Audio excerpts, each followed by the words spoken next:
How to change your profile picture on TikTok. So if you want to change your profile picture on TikTok from the old profile picture or your existing profile picture, then this video is going to walk you through how to do this step by step. So if at the end of this you found this often informative, please don't forget to like and then subscribe. Now, to change your TikTok profile picture, all you just need to do is go ahead and open the TikTok app on your phone. Then you may be on the feeds page, this is for you. Then go ahead and click on the profile icon at the bottom right. One on your profile page, locate and click on edit profile. Then here you should see change photo. Then click on the camera icon on your default profile picture or your old profile picture.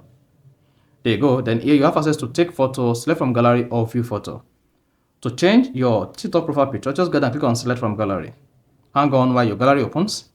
And then on the gallery page, go ahead and select the photo you want to set as your TikTok new profile picture or whatever you want to set as your TikTok new profile picture. So go ahead and then select it.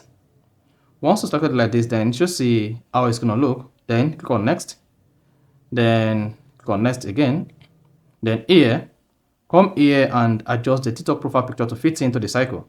Once you're good, just go ahead and click on save post. And also check on post this video to story. If you want to post your new TikTok profile picture to your story, just check this. Otherwise, disable this and then click on save. Once you hit the save button, this is going to save your new upload as your new TikTok profile photo. So that is basically how to change your profile picture on TikTok. So if you found this offer informative, please don't forget to like and then subscribe.